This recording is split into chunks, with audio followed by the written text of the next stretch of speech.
What is going on, everyone? Happy Friday. Welcome back to another Dividend Happy Hour. The view is going to look a little bit different. I don't know if you can tell, but I'm standing. I'm actually standing tonight. Thought it'd be fun just to be able to wiggle around. How's everyone's day going? Looks like everyone's in the building tonight. Looks like we got the whole gang. Let me scroll up here, see who we got. Sir Dude Bro Man jumped in pretty early. Korean Cardboard, what's happening? Matt's here. Shannon, what's up, guys? Ooh, what is the news? What is the news? Should I, so I revealed some pretty big news over in the most recent episode of the Deep End. And also real quick, guys, I'm hearing a little bit of reverb, a little bit of sound bouncing off the walls here in my room. If you guys hear it too, and it's distracting, let me know. And I will lower the desk again and sit down. But yeah, let me know if the sound's off at all to you guys. No reverb. Okay, sounds good. Awesome. I don't know. Should I break the news? You guys want to hear some pretty big news?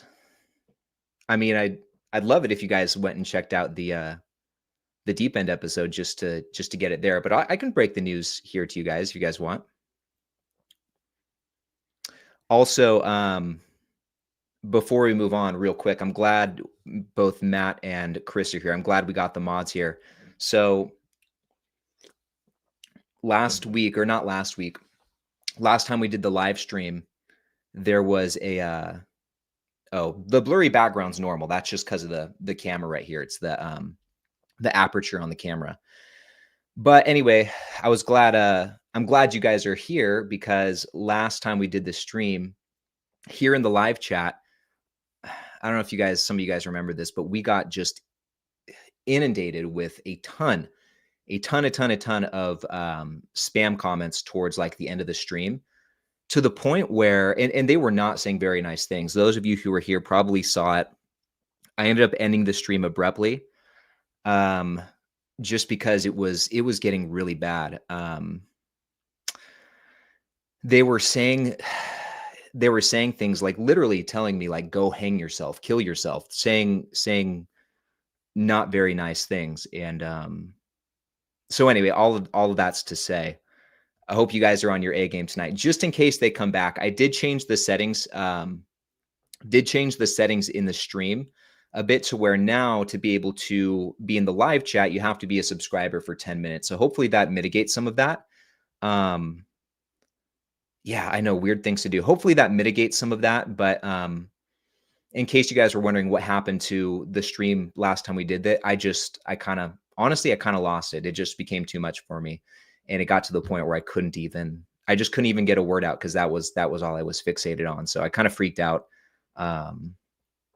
And yeah, I'm sorry if you guys were here and had to experience that. But we're not gonna let that stop us. So okay, I'm gonna spill the big news. Some of you guys, someone said something about selling out of Altria. Oh, and also, actually, before I do get to this, I'm sorry, guys. The purpose of those accounts, well, that's the thing. After it happened, and they've popped up in the chat before, as you guys have seen before. I think that I think they're just spam bots. I actually don't even think they're real people. I don't even think those extremely negative things were directed at me personally. But yeah, I think they raid different live chats just to see if they can get a reaction. I think that's their only reason for existence. But still, if someone's telling you to hang yourself, it's kind of hard to focus on anything else. So once again, I apologize if you guys were here a few weeks ago and had to witness that. But okay, so there's a few different things. I did sell out of Altria Group in the portfolio.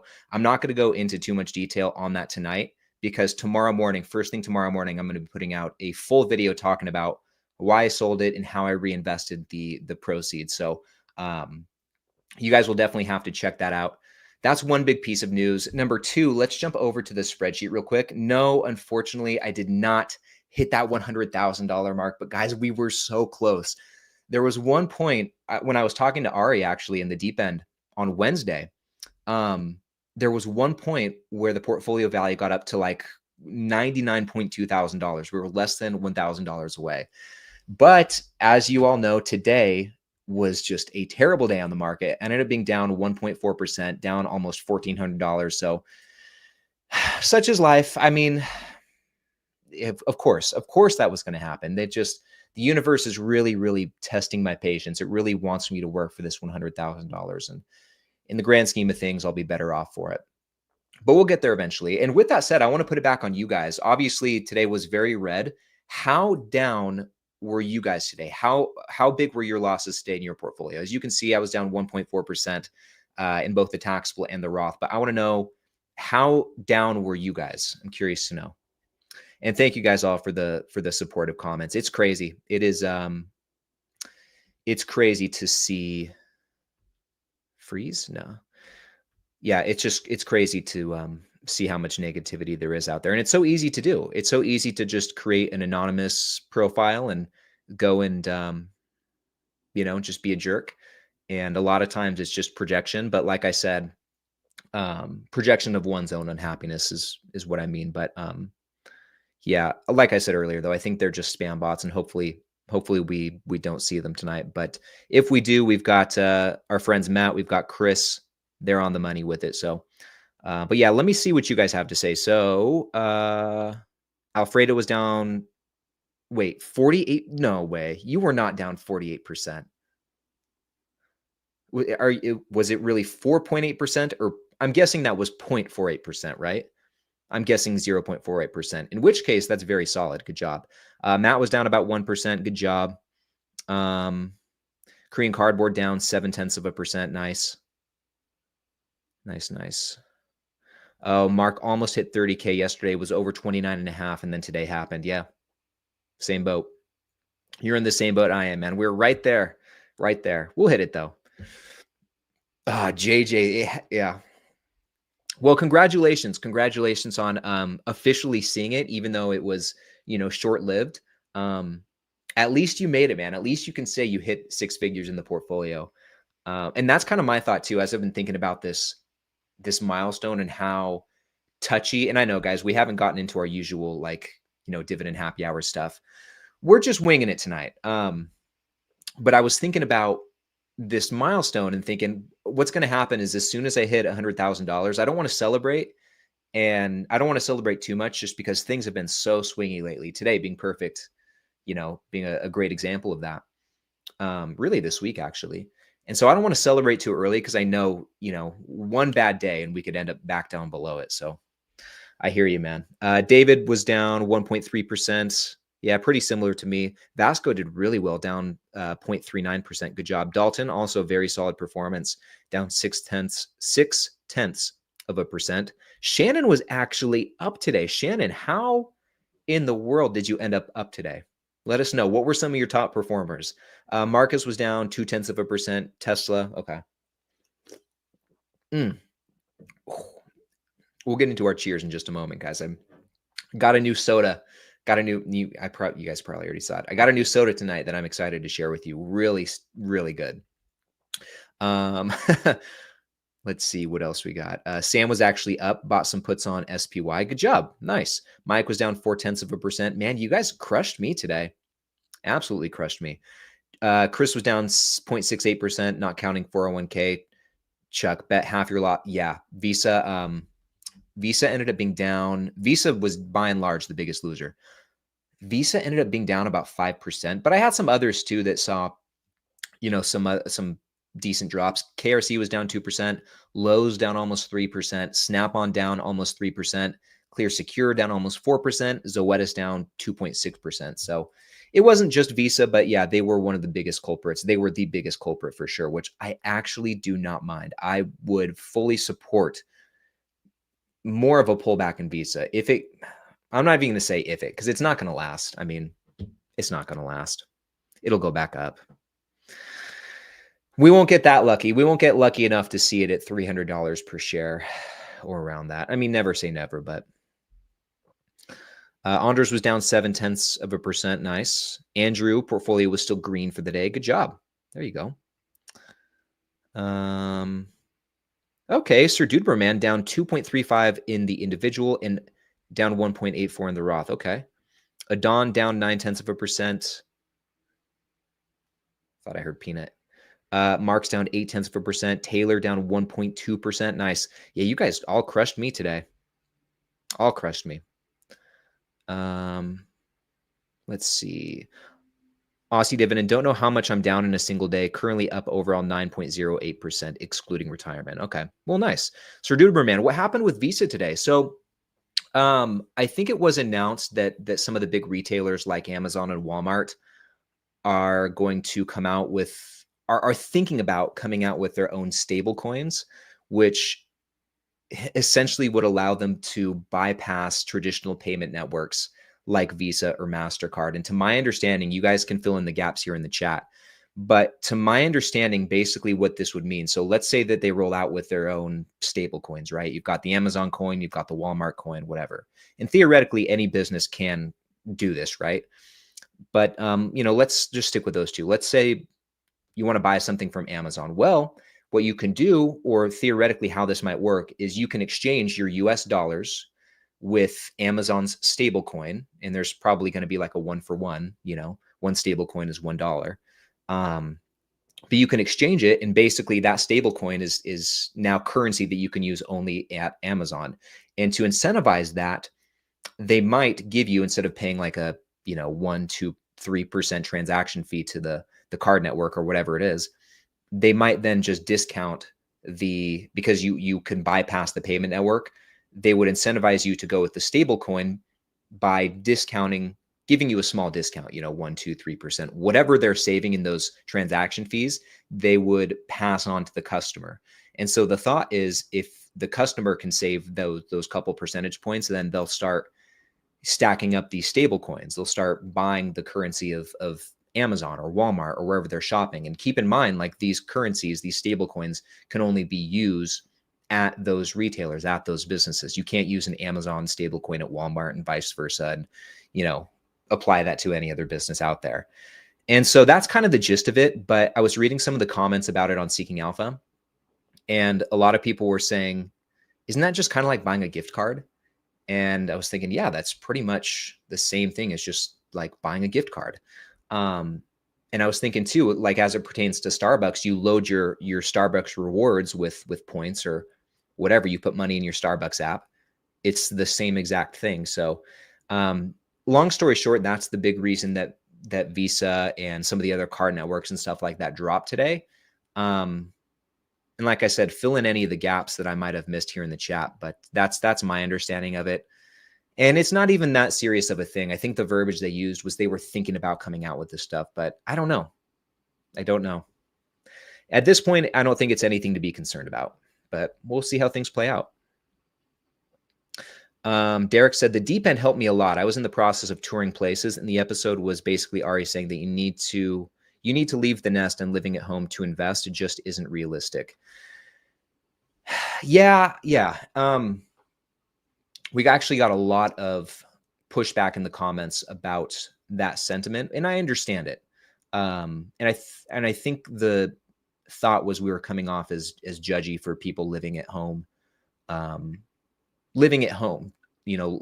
kind of quote unquote too late in life.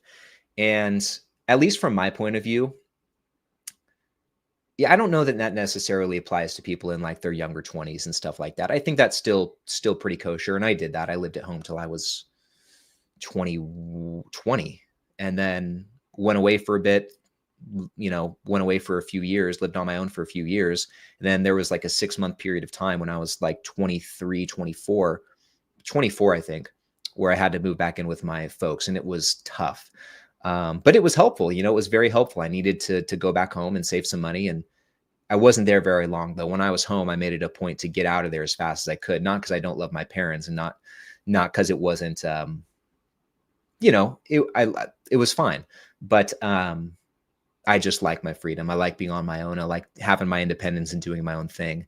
And so I was very antsy to get out of there. But anyway, all of that is to say, or what I was trying to get to was, we were talking about it in the context of people who are, at least for me, in like their upper 20s or even their 30s. Like I'm I'm 31. I'll be 32 next month. And I still know some people who are living at home around my age. And I just think, I don't know, I think that's a bit long. I think you need to, at that point, you kind of got to get out on your own and start your life. But no judgment either way. That's not me trying to judge, but I don't know, maybe it is. Maybe you can't have that opinion without being judgmental. And if that's the case, that's not my intent. So anyway, let's scroll down a little bit. I'm seeing some of you guys still sharing your losses for the day. Fast Eddie down 1%, nieces and nephews 0.4. Pat, really solid day, only down 0.2%. Don doing pretty solid too, down 0.8. Caesar down 1.2. So, well, Derek, good. I see your other comment here. I'm glad it was helpful for you, man. I'm really glad. Yeah, do a cheers. Okay, let's get into it. Guys, let's officially 15 minutes into this, kick this thing off the best way we know how. Grab whatever it is you're sipping on. Sorry it's taken me so long to get to this. Here's to you guys. Thank you so much for all of the support and for coming to hang out with me. I know it's been a few weeks since we've done this, or a couple weeks rather, and I missed this. I missed you guys. I missed live streaming. I'm a little bit rusty, which is kind of why I think it's taken so long to get to business here. But cheers. Here's to you guys, and also here's to the dividends, to the pursuit of that sweet, sweet cash flow, because that's really at the end of the day why we're all here, right? But anyway, here's to you guys. Cheers. And now let me know. There you go, Chris. That's for you, man. Let me know what flavor ghost you have too. Let me know a few things here in the chat, guys. We've already talked about how much we're up or down today. But I want to know, number one, what did you buy this week? What did you add to your portfolio? I'm not going to tell you everything I bought. I picked up 4 different stocks in total. If you read my newsletter this week, you do already know it. Don't spill the beans, though. The only one I'll tell you is I added to Zoetis, of course. The other 3 were all just reinvestments from selling out of Altria. But yeah, let me know what you bought here in the chat. Number 2, I want to know, what are you sipping on tonight? We know Chris has his Ghost. Personally speaking, guys, I've got this 7 Up here. Let me show you the flavor. It is delicious. Perfect summer soda here. 7 Up tropical soda. It's I don't know. I guess that's it. But it's exactly what it sounds like, and it is so good. I might actually, I don't know yet. I think I need to test both of them a bit more. I might like this more than Fresca, and you guys know how much I love my Fresca. Oh man, that's so good. This would be really good with tequila too, as would Fresca, by the way. But yeah, let me know what you're sipping on. Number 3, did anything cool happen in your guys' portfolio? I know today was kind of a rough day, but overall, it's, for the most part, I would say this week was still pretty solid. So let me know if anything cool happened in your guys' portfolio this week. And also number 4, I want to know if we have any first timers here in the Dividend Happy Hour. In case this is your first time, let us know in the chat. And once again, in case this is your first time, we do this live stream typically every week. We missed the last couple of weeks, but typically we do this every single week at Fridays, starting at 5 p.m. Pacific time, 8 p.m. Eastern time. And I hope you enjoy this stream. It's usually just a lot of randomness. You know, as you can probably tell 20 minutes into it, there's no rhyme or reason to the stream. It's really just one big hangout session. I want it to be exactly what it sounds like. I want this to be a happy hour where we can all come, kick back, hang out, and just talk about this thing that we love, which is dividend investing. And it looks like we have a super chat from Alfredo. Oh man, thank you so much. Get yourself a 10-piece McNugget to make up for the bad people last stream. Man, thank you. I don't know that I will get the McNugget, but you know what I might do? I might go to In-N-Out, because I have been craving some In-N-Out burger for a long time now. I don't think I've had it since, I need to ask my wife actually. Oh, February. The last time I had In-N-Out burger was right after I ran the half marathon. And it's been too long. There's been times where recently where we've talked about getting it, but ultimately we just end up deciding, no, let's just eat at home. Let's just make burgers at home. It's going to be like, the macros are just going to be way better. We'll save some money. So Alfredo, now I have no excuse. Thank you so much for the super chat. I really appreciate that. And you didn't have to do that, really. And I got to scroll back up because I need to shout out, where is he? I got to shout out my man, Johan. Guys, he is officially back in the game. Johan and I think we started making YouTube videos roughly around the same time, and he's been one of my good buddies. He posted his first video in a while. Yesterday, I think, is when you posted it, right? But yesterday or 2 days ago, I don't remember which one. But he's back with a bang. And you guys head over to his channel, check out his most recent video. Really good dude. If you guys like my stuff, I think you'll like him as well. So definitely go show him some love over there on the channel. And thank you for tuning into the stream, man. I'm happy to see you here.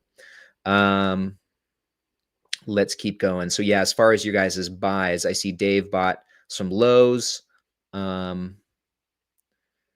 Let's see. Looks like Shannon bought a few different stocks there. COP, MO, Waste Management, VTI. Okay.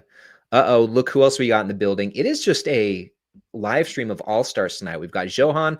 We've got Dividendology. What's going on, man? Thank you for hopping in the stream. Hope you're having a good week.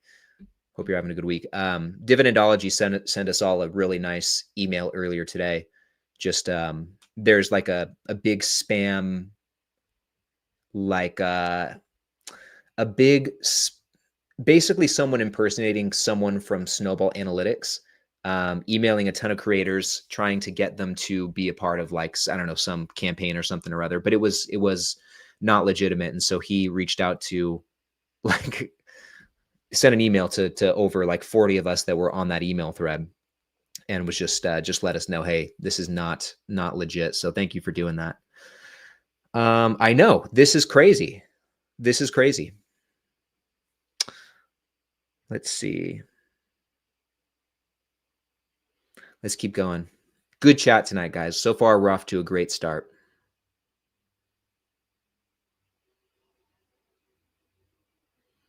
Let's see.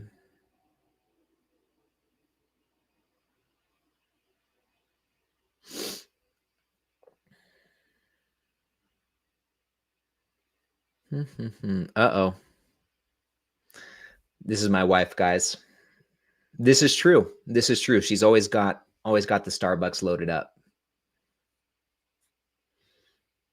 And looks like I'm about 8 minutes behind in the chat. So I'll scroll down and yeah, Saltz has a good question about Lockheed Martin. We'll go take a look at Lockheed over on Snapstock here pretty soon. I want to get caught up in the chat here. Let's see.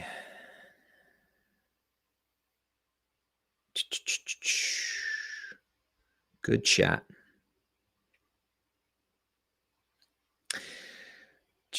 Yeah, I think this was one, and I'm not too well versed in all of this stuff yet. But what some people were saying in the comments was, why would, like, Amazon making their own coin or Walmart making their own coin, why would that be better than just going through USD, which I think is made or owned or has some relation to Circle, which is actually owned, or Visa has invested money into them. So that part I don't quite understand. There's still some learning that I need to do on it, but yeah, a lot going on in this space.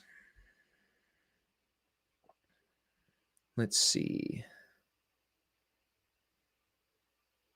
Nice. So Anthony picked up some realty income. Very good. Don with ADX and MPI. Which one's MPI?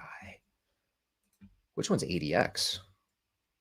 Okay, don't know that one. Adams Diversified Equity Fund. MPI is Empire. No. I don't know what MPI is. It's not popping up for me. Oh, I didn't even break the big news to you guys. I totally skipped over it. Okay. I've got some news for you guys. Are you ready? I'm scrolling down, getting caught up in the chat. Nice. Aussie, big SEHD purchase. Once I get caught up in the chat here, guys, I'm going to break some big news to you. So hang on to your seats. Adam's in the building. Hey, Adam. Hope China's treating you well, my friend. Jax, we're happy you're here too. Good to see you. Sorry, guys. I'm really slacking in the chat. Yeah, February after the marathon, exactly.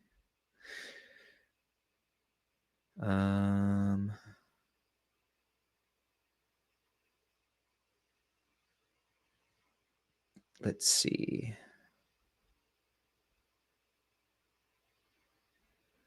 Okay, guys, only 5 minutes behind. I'm scrolling quick. I just want to make sure. Uh-oh. Craig's in the building. SCHD Stan. Jax has a question about AGNC. We'll take a look at that one. Okay. Oh, Sir Dudebro Man bought some Sherwin-Williams. Interesting. And Microsoft. Oh, for your niece and yourself. Okay. Last week you had a crazy shopping spree. Holy cow. Marcus with some EPD in Maine. Very nice. Oh, also nice milestone down. Nice milestone there. $100 per week in dividends. That's $5,200 per year. Dude, congratulations. That is unreal. What's up, Brain Dead? Good to see you.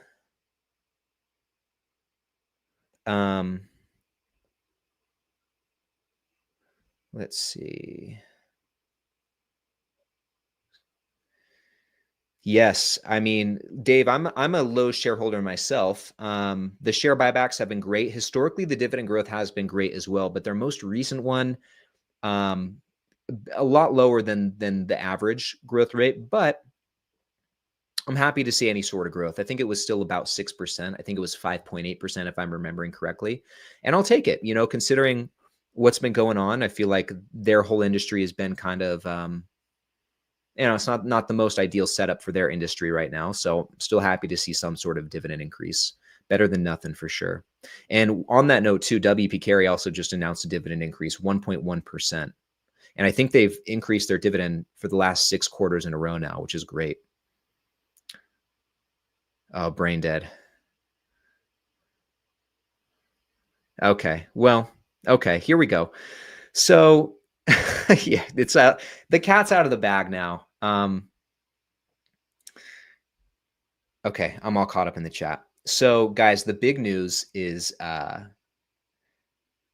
big news is that, yep, like Mike said right here, the big news is that we are going to be having a baby here in the next few months, and we're having a girl. I've known since like January, I think. My wife can correct me in the chat if I'm wrong. It was either January or I think it was January. Yeah, because it was before the marathon. So maybe it was February.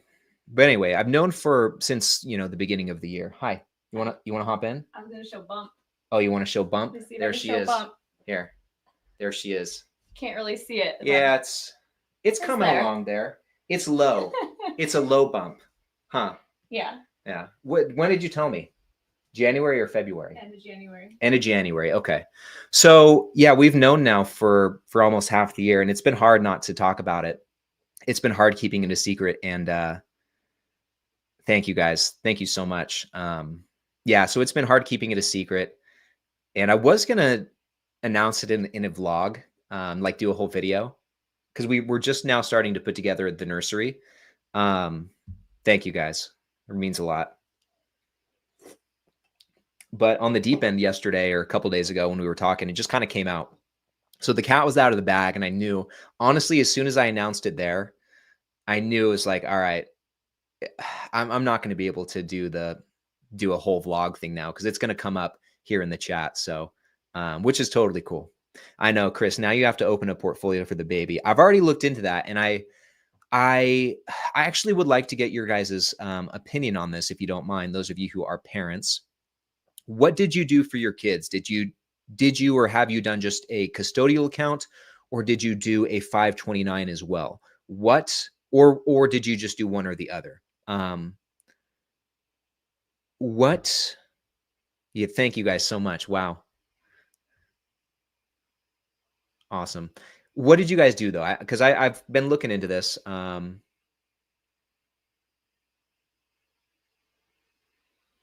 I just don't know exactly what I want to do. I definitely think custodial account, and the thing with the 529 for me, and it's just way too soon to it's way too soon to even think about this. But I just don't know what the college situation is going to look like, down the road, and that's why you have an account like that. But I just don't know what that's going to look like. I didn't end up finishing college. I went. My wife, same thing. I think I don't want to say kind of don't do a custodial account. Okay. Why? Why not a custodial account? I had a custodial account when I was a kid, and that was a great thing. Yes. So this is one of the things that I read about the 529. You can convert it into a Roth IRA.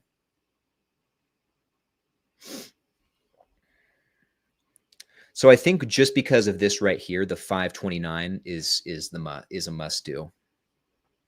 But like I said, I had a custodial account as well. The account that I have now initially was a custodial account started for me. So, and that was a good thing.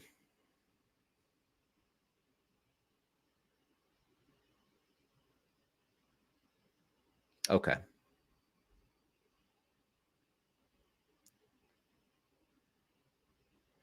Luis.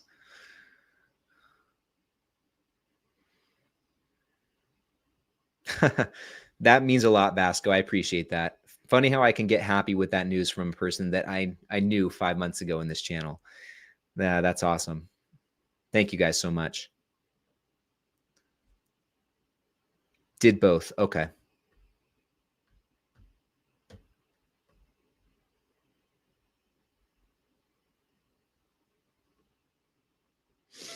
Okay. Well, we'll see what happens. Seems like maybe 529 first. And you don't have to do the custodial immediately. I think I was in my early teens when mine was made for me. So we'll start off probably with a 529, build that up, and then maybe, you know, take a similar approach. Maybe as she gets a bit older, maybe consider the custodial. So, and that's especially nice that you can convert the 529 into a Roth IRA, because then if things, I'm thinking out loud here, obviously, then if she ends up not going to school or whatever happens with that, if that ends up not being used for that purpose, you can roll it into the Roth, which is great.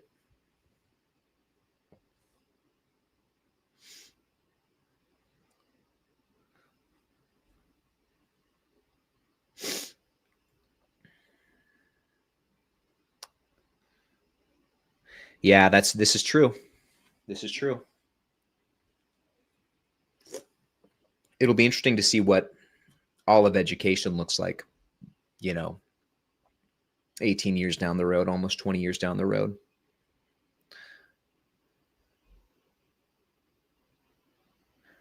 Oh, that's true. That's true. I read about that as well. Okay. Well, that makes it a pretty easy decision then, I think. The rollover is only good for 35K. Well, that's okay. And then I think whatever's on top of that, I think you pay maybe like a 10% penalty if you withdraw it or something like that, which, you know, isn't ideal, but could be worse. Anyway, we'll figure it out. I'll keep you guys posted. And I think Aussie, you said something about FCHD for her, and I don't think so. I think we'll just go straight S&P 500 or VTI or something like that. I think Schwab, if we do it through Schwab, which I'm sure we will, I think they only let you choose from certain like mutual funds. So I don't even think you get to, I could be wrong about that. I need to look into it again. But when I was looking the other night, I could have sworn it said that you can only put it into mutual funds. I mean, I guess we could look at it right now. So Charles Schwab 529. So let's jump over to the screen real quick, guys. 529 savings plan. So yeah, I think you can only put it with certain mutual funds or index funds, portfolio options, actively managed index funds. This isn't bad though. I mean, I'm sure one of those is just the S&P, so that'll be good enough. Yeah, otherwise there's no fees. There's going to be some fund fees, or expense ratios, but that's about it. Underlying funds.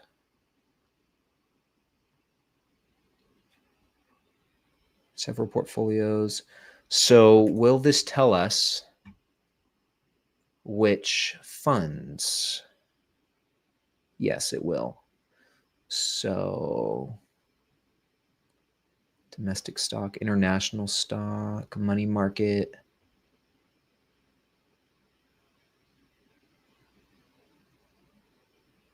These are, oh, here we go. Okay. So you can do the S&P 500 index fund. You can do small cap fund. So that's perfect. We would probably just do this.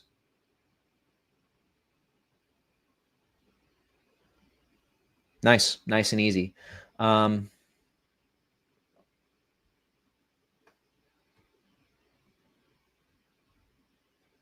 Cool. The options are slim. You did a target date index fund. It was the lowest cost. Okay.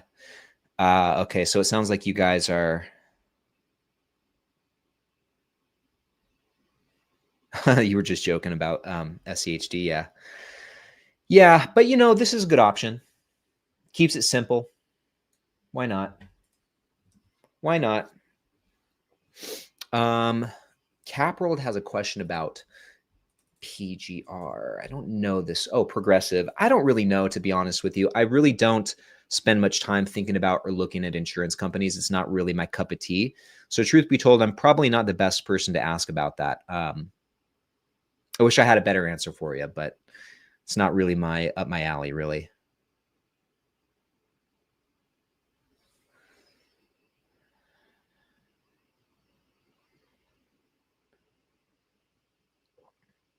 Let's see. Daniel's got a good question, actually. So guys, let's go through. We've got about 25 minutes left here in the stream.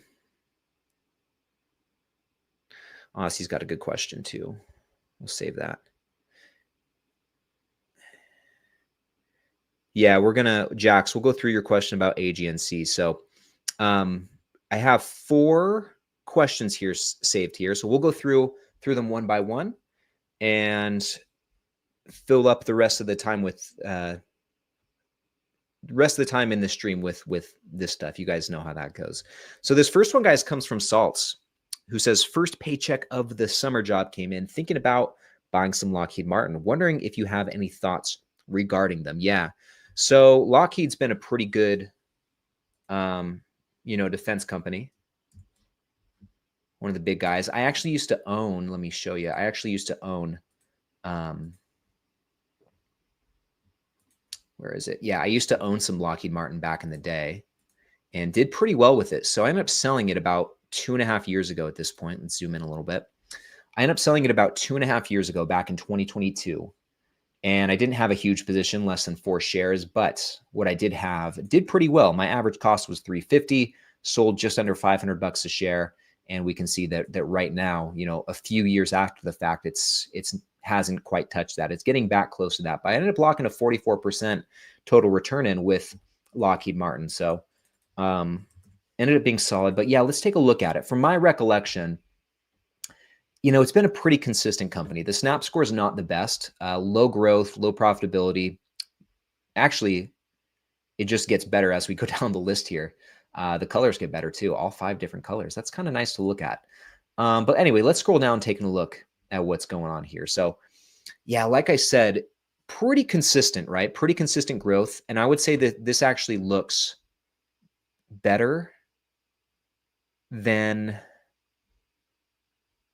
what the score is giving us. The score has a 1 out of 10, which isn't great. And that's pretty much because the free cash flow and the earnings from 2020 to now have gone down. So that's kind of the one downside. The revenue has been consistently growing, not at an aggressive rate, 2% over the last 5 years, about 5% over the last 10. But nonetheless, they're continuing to increase their sales very consistently, which is a great sign. Now, the earnings per share, and I don't know, let me know what you guys think about this in the chat here. Earnings per share and free cash flow have been spotty. These charts and the trends on these charts look very, very similar. Some ups, some downs. So it's kind of a bit wavy, right?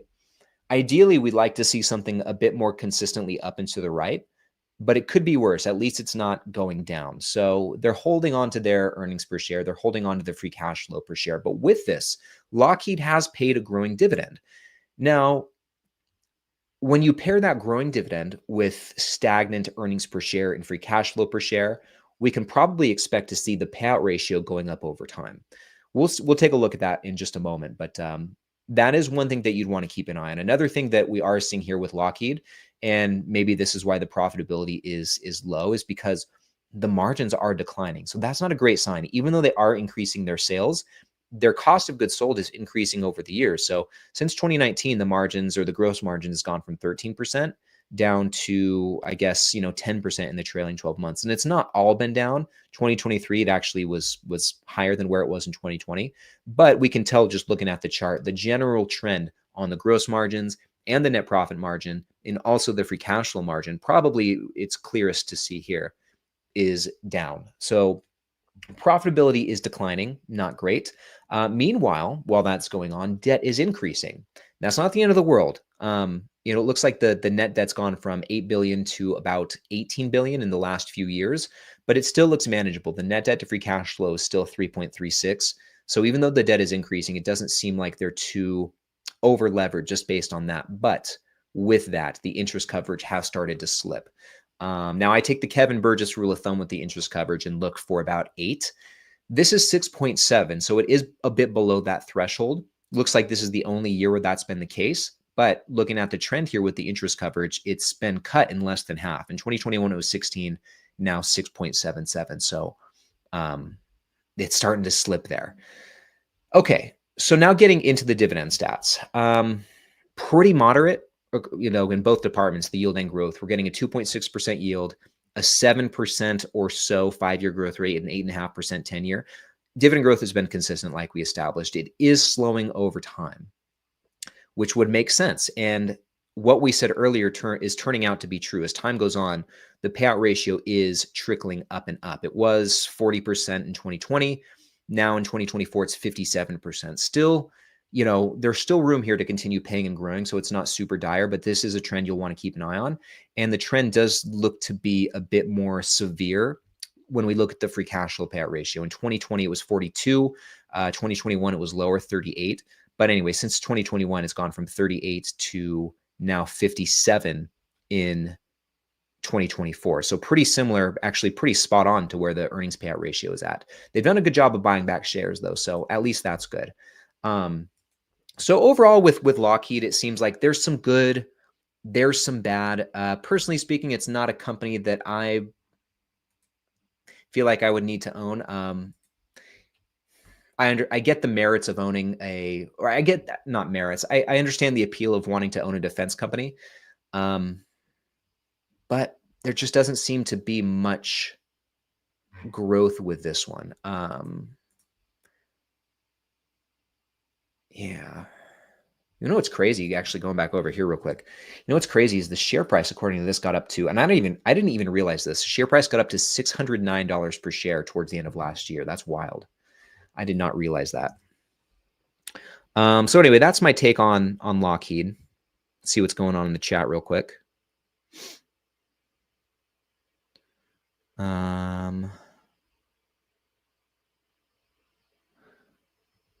Yeah, so here's Jax's question now. Do you think AGNC is worth the buy? No, I don't. And I get questions about this stock all the time. And AGNC is one of those that that to me has always just looked like a big yield trap. And it won't take very long to go through this to understand why. It's pretty simple, Jax. I mean, if we just scroll down, looking at the dividends and buyback section, yes, the yield is high at 14%. But over time, AGNC has been a pretty notorious dividend cutter. So since 2015, over the last 10 years, the dividend per share has gone from $2.48 per share to about half that, $1.32 in the trailing 12 months. And that's just not, I mean, I really don't care about anything else. If you see a company with a dividend per share chart that looks like this, that is cutting their dividend this frequently, avoid that one at all costs. I mean, the general rule of thumb is you want to own investments who will increase their dividend over time, who will pay you more money to own their shares over time, not less money, no matter how high the yield is. And so that in itself is why AGNC is something that you just shouldn't touch. There's no reason to invest in this company if you're just going to be losing income over the years. You know what I mean? So hopefully that makes sense. All right, let me take a swig. This is a good question here from Daniel. Let me know what you guys think about this. I want to hear your thoughts on this in the chat. But Daniel says, I can't decide what to do. I have about $63,000 in individual stocks. Tempted to dump it all and put it in SCHD. Got a lucky play with Palantir and gained 32K. Okay, so half of that value is coming from Palantir. You're 25 years old. Hold on to the individual. So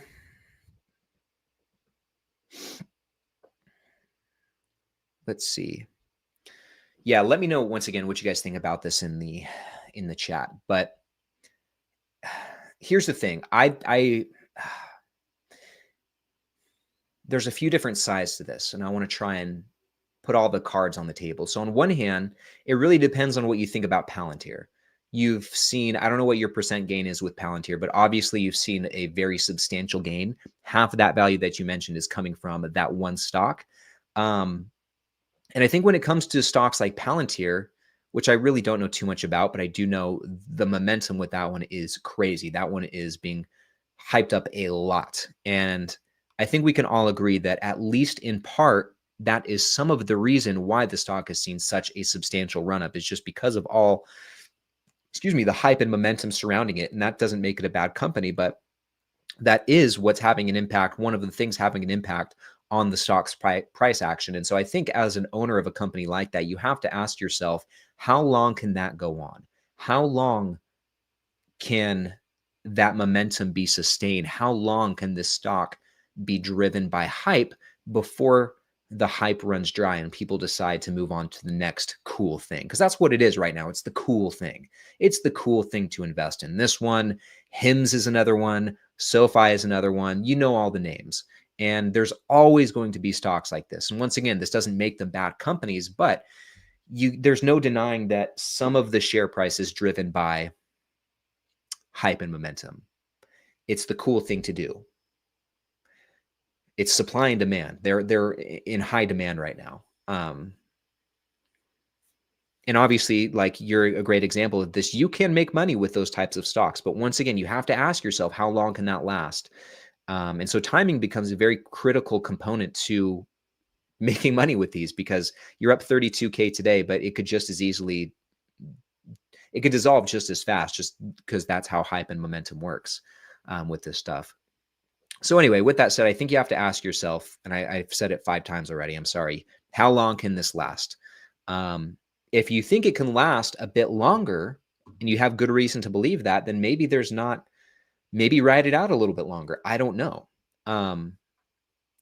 It just, if that's the game you're playing, then you have to know when the time is right to bounce. And in a lot of ways, that just comes down to instinct. In a lot of ways, knowing when to sell is they say investing's part art, part science. That's kind of the art part of investing.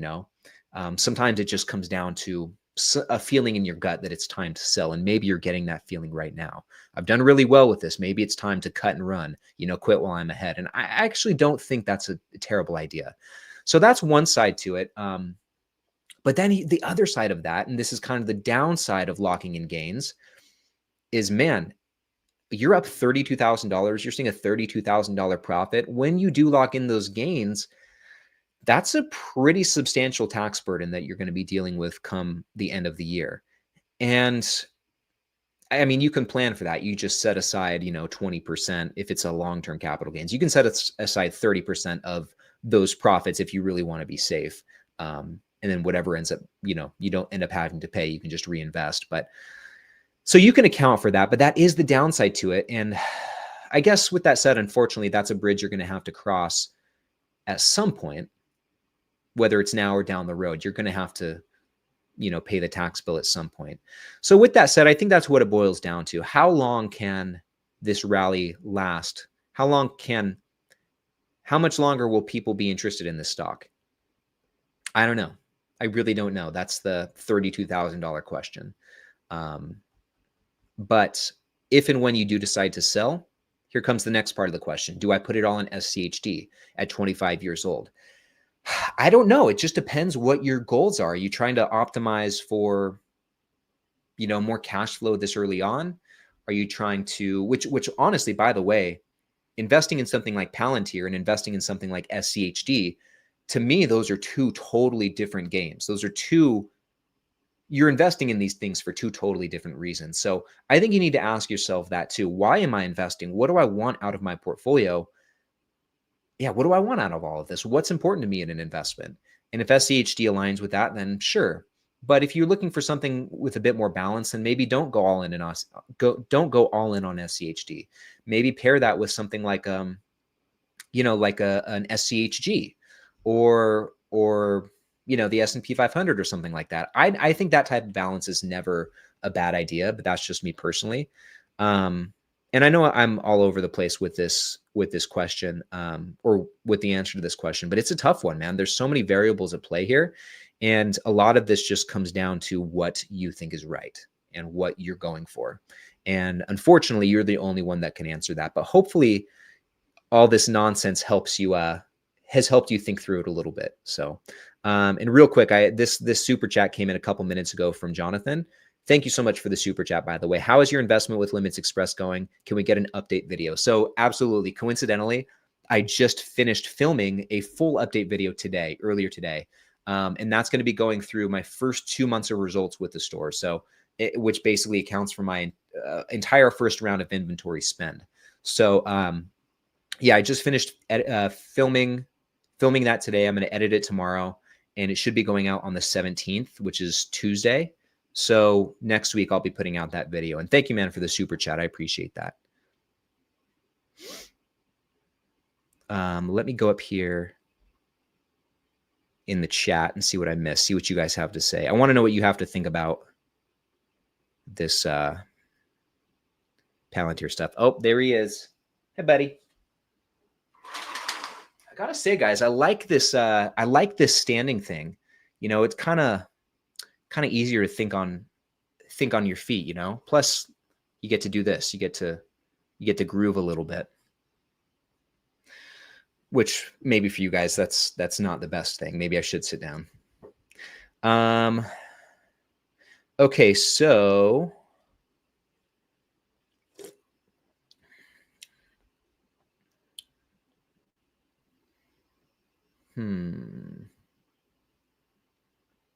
So Ace has, this is a good point. It doesn't have to be all or nothing, kind of like I described, like I was talking about. That was the context I was in, sell all of it. But Ace is right. You can sell half of it and hold on to some of it if you want to. That's another option.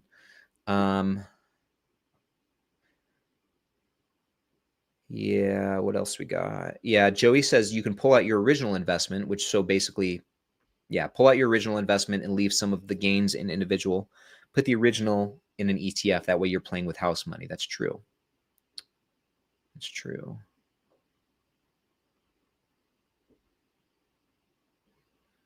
Yep. There we go. Aussie classic. There you go. Yeah. So Peanut, plug your ears. So there's more than one way to skin the cat, as I like to say. And you've got options, which is good. That's a great position to be in where you have those options. So Shannon says, I'd sell my original investment, put that in SCHD and play with house money. There you go.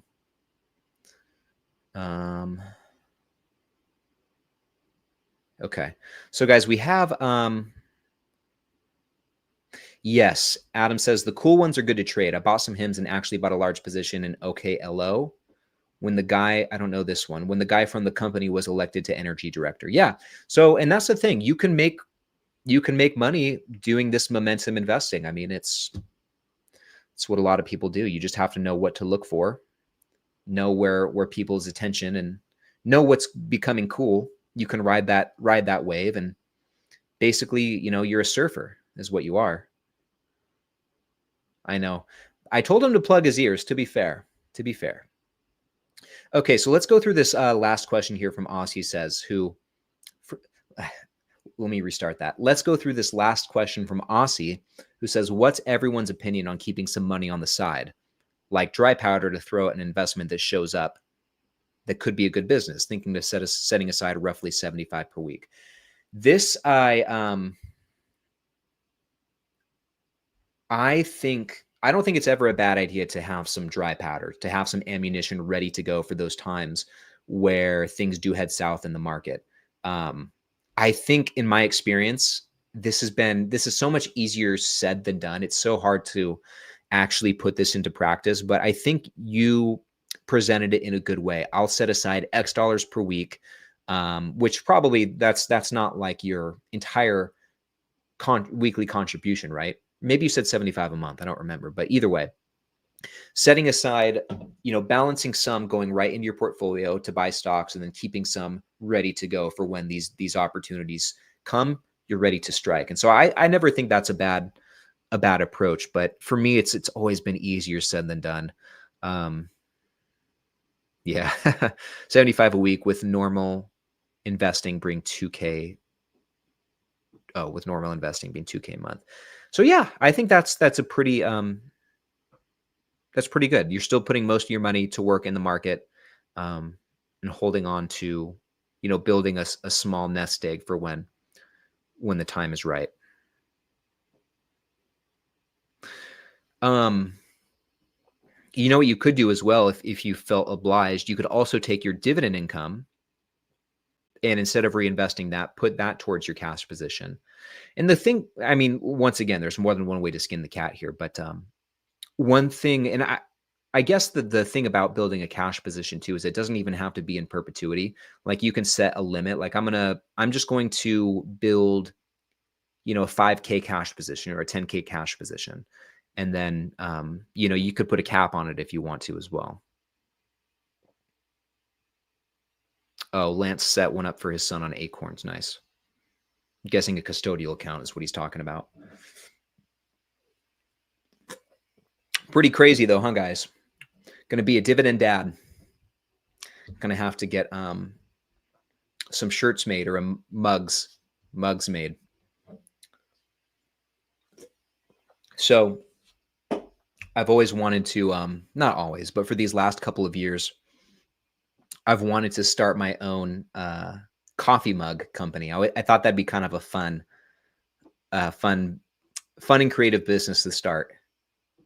I already have a name for it. I already know how to brand it and everything. I already have everything up here ready to go. I just need to bring it to life. But I thought it'd be fun to do something like that.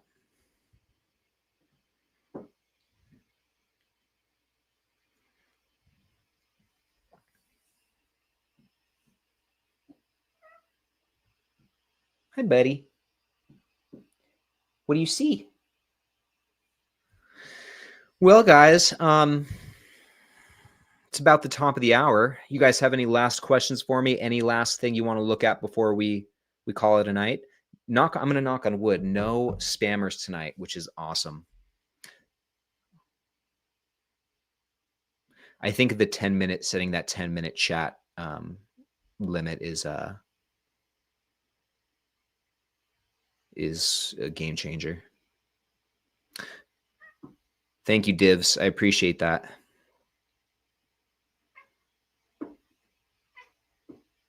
Oh, nice, Jax. I'm glad that you're liking Blossom. That's awesome. Yeah, I can look at Pepsi. We'll look at Pepsi real quick. Look at Pepsi, but real quick before we get to Pepsi. All right, buddy. I'll see you later. Thoughts on Nike the next few years, Joseph? I don't know. I actually go back and forth on this one in my head quite a bit.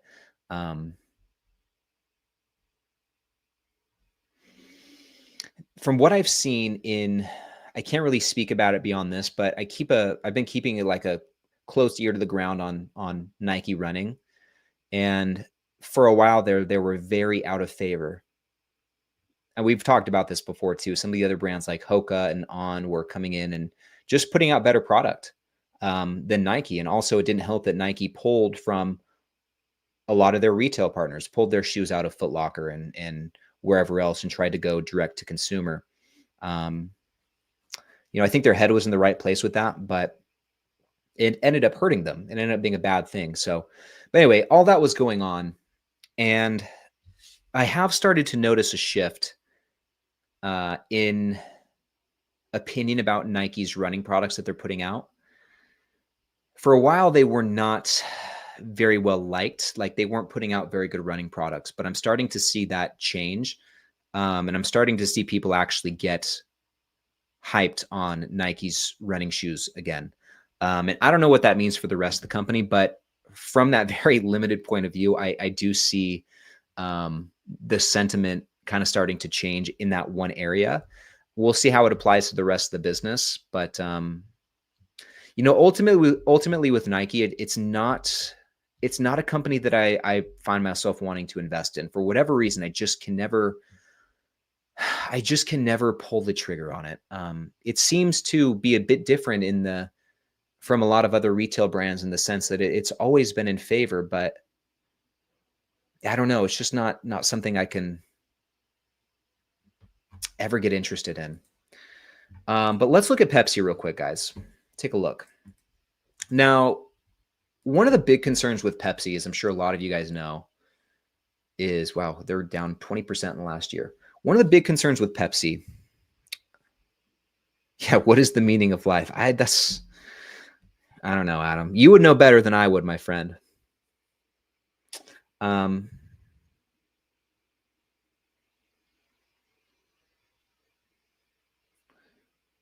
Let's see.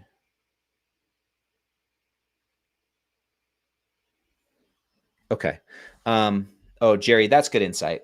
So I'm seeing this like on YouTube videos. I watched a lot of reviews and on shoes and stuff like that, and I'm seeing it there. The running group that I run with every weekend has kind of shared a similar sentiment as well. Okay, but anyway, I'm getting sidetracked. What a surprise. So let's take a look at Pepsi, guys. I mean, over the last decade, it's been a pretty consistent grower. The growth has really slowed down in these last couple of years, but that's not the end of the world, right?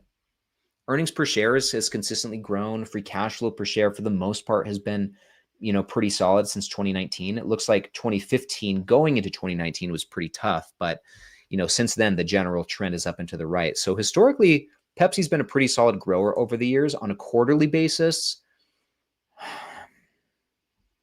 It's not been bad. Ups and downs for sure. It looks like there were a couple quarters here looking at the free cash flow. Q1 looks to be a rough year.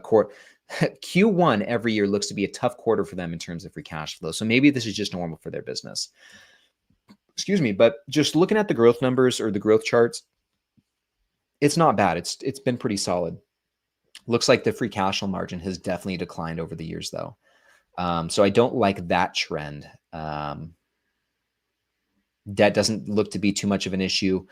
Here's where the issue is with Pepsi. It's just with the payout ratios pretty much. Now, clearly we can see from the charts that over the years, the payout ratio has definitely grown. On average, it looks to be on the higher end. On average, over the last 10 years, it's about 71%. And since 2023, going up to 2023, even 2024, it's not been bad. But we can see in the trailing 12 months, it's starting to trickle up there. The free cash flow payout ratio is really where we start to see some diciness. Sorry, guys, I was a little bit too far from the microphone. But this is where the issue is with Pepsi right now. The free cash flow payout ratios are very high. And it's not in every quarter. There's some quarters here where it is in good spot, in a good place, less than 50%.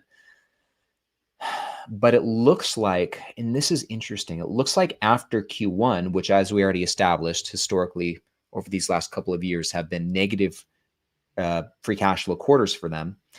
After this quarter, the free cash flow payout ratio really jumps up over 100%, almost 150% in Q2 of last year. We'll see what it looks like in Q2 this year. But if it's anything like the last few years, then yeah, it'll be over 100%. But overall, this is where it's starting to get questionable for Pepsi. And so I don't know, they'll have to do something if they want to maintain their dividend growth streak. Well, here's the thing, actually. Maybe here's what they need to do. Look at the dividend growth chart. Two things, actually, that they probably need to do. Number one, obviously, they need to get this free cash flow growing again. They need to figure out how to do that. It looks like the free cash flow margins have been declining. So they'll have to work on that. That's one thing that will definitely help their cause. The other thing that's not really helping them, and what's bringing these payout ratios up, the free cash flow payout ratio, is the dividend growth rates. 2023 raised at 8.6%. 2024 raised at 8.2%, or 8.4%, excuse me. And so, man, maybe they need to just really cool it on these high single-digit dividend growth rates for a bit until they can,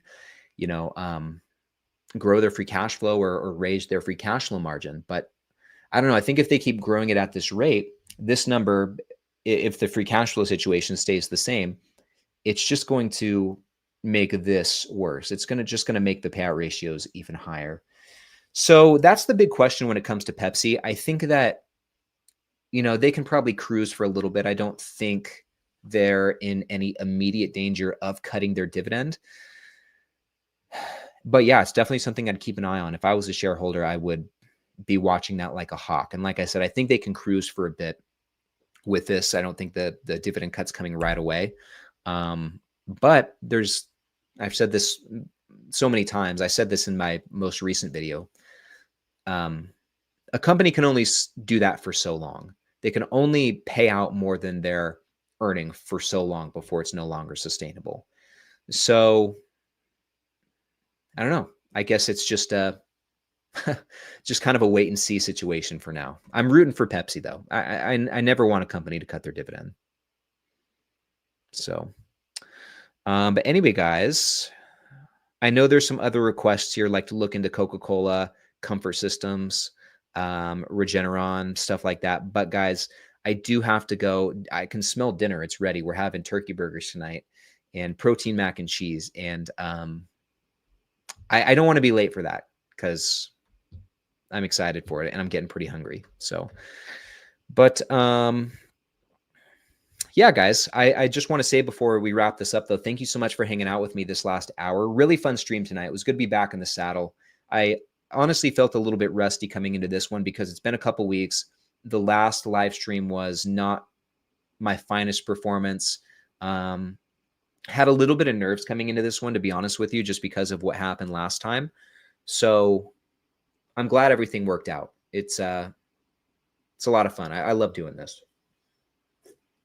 And I would never let a bunch of spam bots stop me from doing this, but I'd be lying if I said it didn't have a negative impact on me when it was like it was a couple weeks ago. So anyway, guys, enough rambling on that. You don't care about that. I hope you guys have a fantastic weekend. Thank you once again for everything, for all the congratulatory wishes, for hanging out with me this last hour. I hope you guys all have a fantastic weekend. And be sure to check out tomorrow's video. It's going out first thing tomorrow. I'm going to tell you what I bought with the proceeds from the Altria sale. 3 different stocks. And I'll be curious to get your guys' thoughts. So definitely check that out and leave me a comment below. Not in this video. Leave me a comment in that video and let me know what you think about the buys. But yeah, guys, have a good weekend and I'll see you in the next one. Take care.